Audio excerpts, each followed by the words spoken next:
Yes, Bobby and Terry, thank you. The hot topics doing the rounds this week are all on the table for my angels. Double income, no kids, Maria, good morning. And mother of 3 teenage daughters, Deb. Oh, it might just be the Leader of the Opposition, Deb Frecklington. Good morning. Good morning, Bianca. A special edition Angels today. Okay, let's get straight into it, ladies.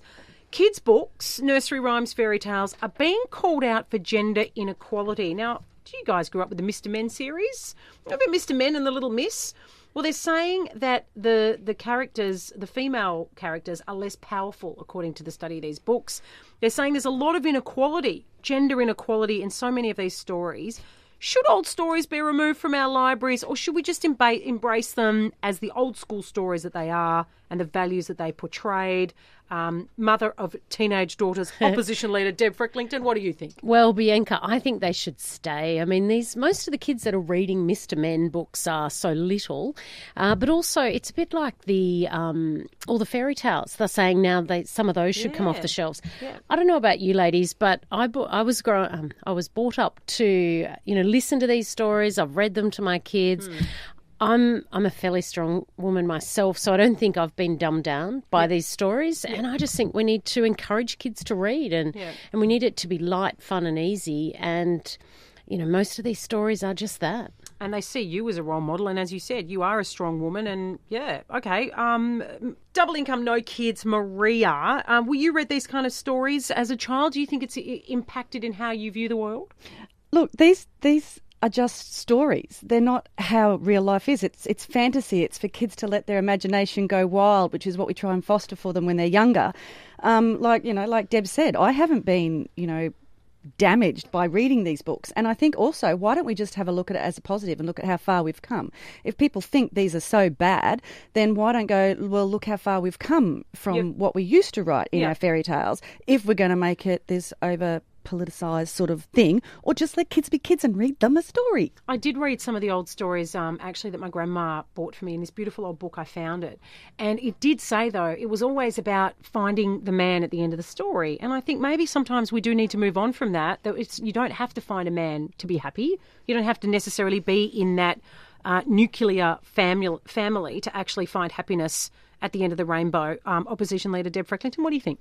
Well, I think we've got to be careful not to read too much into it as well. Like there's stories like Hansel and Gretel, for example, where the sister is the one that ends up cutting her brother out of the cage. That's true, yes. She's the one that has to think outside of the box. And I think a bit like Rapunzel, what did she have, the big long hair and she chopped it off, thinking outside the box. I don't know whether it's always about finding the man at the end.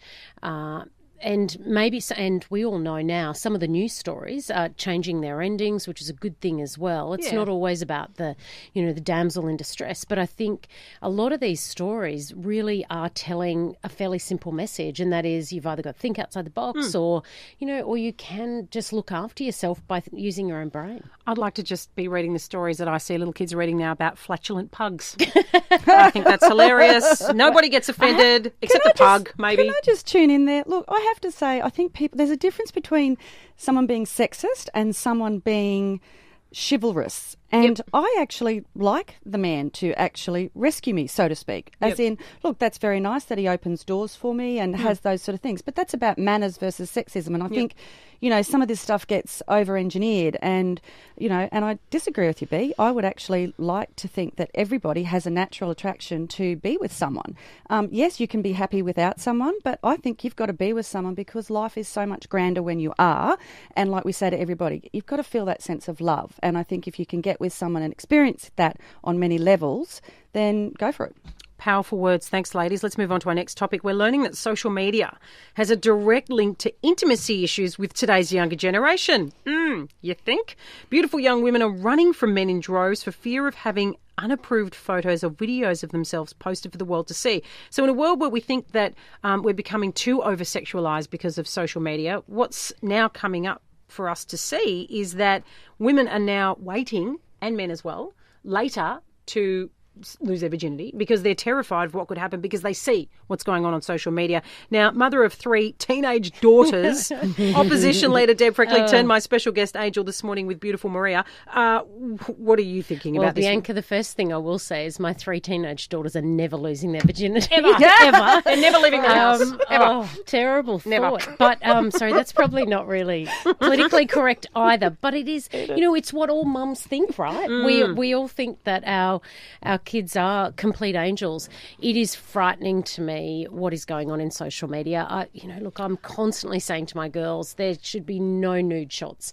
God, no. Yeah, no, but it's scary when you look at some of these teenage kids and what the images that they're putting up. It's so suggestive and it's really out there. And there was a great article in the Weekend paper where they actually had photos of old photos of some lesser known stars or some stars, and they were saying to kids like, have a look at this 30 years down the track, you look terrible. Yes. So I think it's such a worry how sexualised these kids have got in those images. So, it's just a frightening way ahead. Can we just say with 3 teenage daughters, how are you protecting them and telling them to not compare themselves with all the other girls on social media? Because it's such an issue for Brisbane parents. Yeah, look, it really is. And so what I'm doing is talking to them a lot about it and just constantly saying to them, we need to keep an eye open for all of these types of images that aren't appropriate to go on. But also, I've just brought my 3 girls up to be really, really self-aware and not worry about what they look like as well. We've tried really hard to make sure that is the last thing they need to worry about. Having said that, as anyone listening would know, if you've got teenage daughters, it's really tough because they're out there comparing themselves every second because these kids don't talk anymore. It's just Snapchat or they're sending an image of themselves to each other instead of saying hello. So it's a whole new world. Double income, no kids. Maria, you don't have teenage daughters to worry about, but do you yourself see any of this sort of stuff happening on social media that worries you? Oh, well, I'm a specialist in this field, yes, with all my children. Yes. No, look, I have to say, it's kind of like we sort of lean towards social media to bring up our children. I remember we were speaking on a topic not so long ago about them over-sexualising themselves on it, and now they're running away from it. Like, I think the onus is on parents, so much pressure on parents to raise their children, not let social media raise them. I fear for my friends' children, boys and girls. Like, they have got beautiful children that we keep in a safe environment. And to think that they can be accessed at any time by social media, I just think parents probably need to be the gatekeeper and have the chat to them. Like Deb's saying, have that conversation. It's either one or the other. It's either over-sexualised or now they're running away from it. But I think if you raise your kids well enough, they'll survive the storm. Fantastic. Some really wonderful words of advice there. Double income, no kids, Maria, mother of 3 teenage daughters, and opposition leader Deb Frecklington. Thank you, Angels. Thank you, Bianca. Thank you.